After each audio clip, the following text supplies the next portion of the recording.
Alright you lot, don't forget to give us a follow on Apple Podcasts or Spotify, and while you're at it, give us a 5-star rating. Trust me, it really does help us out.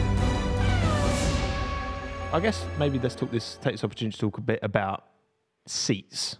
Okay. Haas, Williams, the final two teams to not confirm one seat each. Mm-hmm. After Nick de Vries. Should we start with Schumacher, Haas? Because there's a lot of noise that he's not going to be keeping that seat. Binned it again in practice. But then out-qualified Magnussen.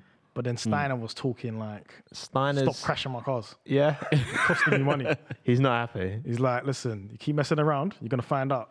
What do we think? You're going to learn today. Do you know what? Steiner can get it. Literally, Steiner literally only cares. Why are you costing me money?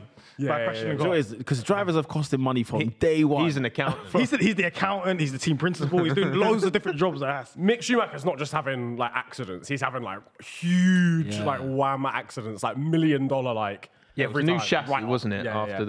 And it wasn't even like the session had ended. And you can take that into account to an extent, but you're still in control of your car on the same track as everyone else, and he has the shunt. And obviously you had Monaco, you had Saudi Arabia. I think that there's definitely an argument that, you know, if it wasn't a team that is so limited on budget, then, because I think there's clear pace there. He's outpaced Magnussen numerous times. Not most times, but numerous times. He has done it. Enough to warrant a seat at one pace. Yeah, enough to warrant enough of an opportunity. You know, he's not someone who's just useless and right at the back, right? Yeah. But can Haas, I guess the question is, can Haas as a team afford a driver like that? Or is it better for them to just go with a safe pair of hands like a Giovinazzi or a Hülkenberg and then just have more guarantee that you're going to keep your repair costs down? Like, Magnussen's not going to destroy your car. He'll get a meatball flag here and there.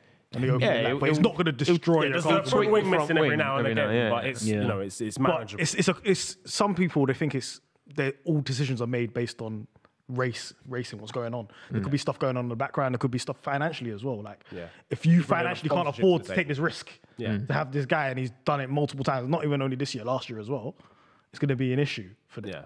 And it's obviously there's some sort of the money that he brings, but where does it balance out? The money that Mick brings in or the cost that it's costing your team and the resources, because you haven't got like a big team, you've got loads of staff and stuff like that to be fixing that. And if you safe pair of hands and lower salary, maybe go for somebody that's a little bit more experienced, go for a Hülkenberg, that's what I'm hearing.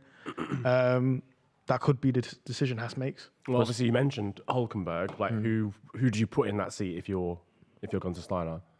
Yeah, come on, Mahad Steiner. What's he doing? Listen, I know Ricciardo. I know there's been talk that he's not going to be in the seat next year. Yeah, but I would have Ricciardo just because of the money that he brings in, because he brings in money, even from McLaren. The amount of advertisement dollars this guy brings into your team, he would be a net plus for you financially. Obviously, is he going to take a lower salary to come drive for Haas and drive around the back? Who knows? But you have to go for that best driver possible, right? And the best driver that's going to be able to bring money in at the same time.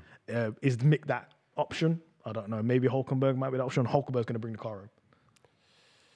It's true. Hülkenberg's going to bring the car. I think when you're towards the back, you're fighting for the little points. Your requirements are different. So much important. It's so important that you just bring the car in. Yeah. And that's the situation that they're in. Take advantage of most situations. Like Nico Hülkenberg's always been, apart from like a podium, has always been that driver to like sort of capitalize on things in the midfield and like bring on good points. I think, I know everyone like dogs on him for no podium, but like when you look at his career and he's obviously like a great driver. There's been times where, but also people luck into podiums. Absolutely, like it shouldn't. Yeah, I get it. Like, it's easy to look at it and be like, oh, whoa, he's a serial bottle job. And it's like, okay, but then there were other opportunities that could have gone in his favour and they didn't, out of his control. So I think there's more to the... I think Hülkenberg's like a solid pair of hands. I don't really know where I sit with the Schumacher thing, because it's like, I think he's shown enough. And relative to Magnussen, who I think is a very capable driver, he has outpaced him on occasions. I get it. I get the issue specifically to Haas, where you can't afford to be writing off chassis every week. But also, like with Ricciardo, I think there's a broader question that I do wonder if he's been offered anything at Haas or Williams, and whether he's like rejecting those teams, or if they're not offering him anything at all. Because I guess, you know, if Ricciardo does have a year out, do we think he's getting back in? Bloody tough. I mean, it would. I'd be very confused if Haas and Williams are offering Ricciardo a seat and he's turning it down. I'll be very, like, I get it. It's not the car that's going to be fighting for race wins or whatever, but look at the situation you're in.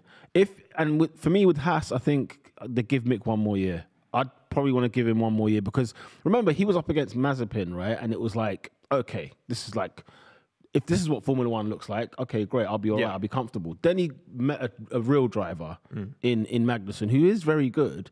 And I think this is really his rookie year, technically speaking. Yeah, this is like his first rookie year. And yet when you look at his sort of his stats and stuff, he's actually not that bad.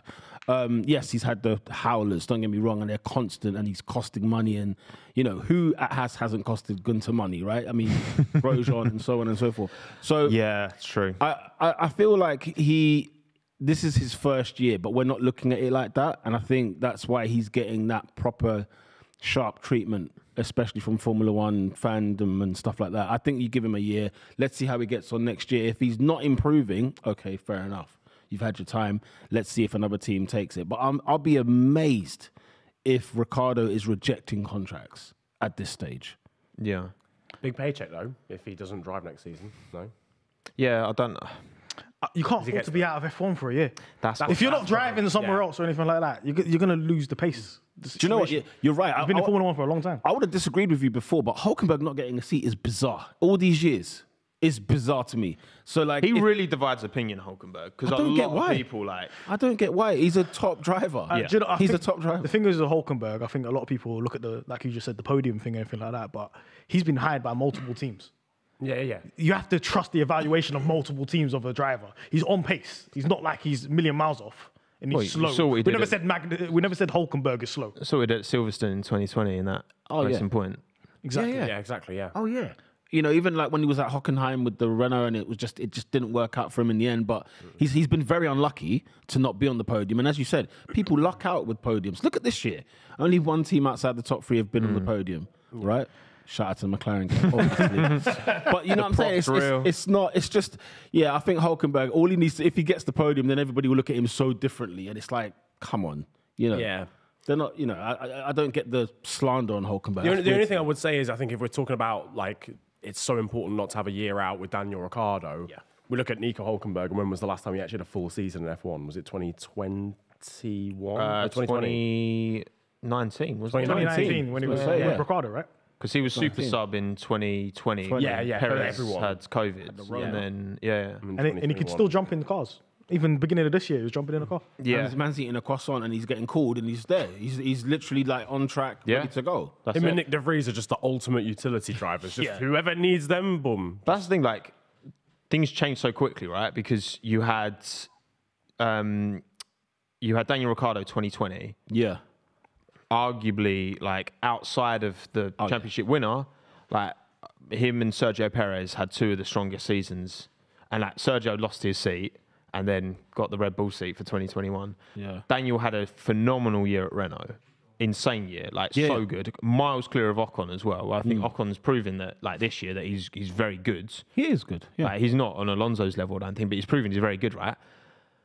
That's 2020. That's only like that's not even 2 years ago. It's a madness, and it's like mad how quickly things have changed. Because I think it's very easy to look at if you take away Daniel's career at McLaren, and a career where he still managed to win a race, and there was the opportunity there, and he took it, which you have to give him credit for. Absolutely, like his career has been pretty like he matched Verstappen for large periods at Red Bull. Like there's clearly a very competent, clearly like the talent is there. Yeah. But I think there's more to it than just talent. That's the thing. There's so many factors. It's easy to just, who's the best driver? Yeah, but also who's got the best environment around them? Who's got the best kind of relationship with their team, the best understanding with their team as well? Because Renault understood how to get pace out of Ricciardo. Yeah. McLaren don't. Or aren't prepared to because Lando's doing such a good job. Yeah. Because Ricciardo was their number one driver at Renault. I genuinely... Clear. This is probably like an opinion that a lot of people don't have. But I genuinely believe that if Oscar Piastri wasn't available, Ricciardo would still be driving for McLaren. Facts. I think it was a decision made that they wanted Oscar. It wasn't really anything to do with. Well, Daniel had that whole Insta story where he was like, "Yeah, don't worry, lads, I'm still racing next season." Yeah. Like the decision was there for him to still be. When you look at the timeline, they gave Oscar Piastri a preliminary contract on June 1st. Yeah. When you're looking up to that point, Ricciardo was on pace. There was only one that race, Monaco, where it was quite bad. But I even think if it was the contract was offered in January 1st, the preliminary contract, that means that decision was made in house in May. Yeah. So even maybe before Miami time. So I really think it was a decision made that Oscar's available. Let's get. There's an opportunity there to get a driver. And also, Danny Ricciardo's statement at that time doesn't mention about Formula One, mentions McLaren. So in my head, I started to think, okay, is he going to be at McLaren at a different sport maybe? So like if he joins a different sport but stays in McLaren, like, you know, the McLaren group. In-house, yeah. He's not lied in his statement. Do you know what I'm saying? So it's weird because when you find out that all these things were happening beforehand, then it made me think, what the hell was Danny Ricciardo's statement all about? If he kind of technically knew Piastri is actually going to be here next year and he's not going to be in McLaren's Formula One team anyway. So I was a bit like, something's not quite right. The timing of everything, when you go back and look at the timelines of everything, something is sus.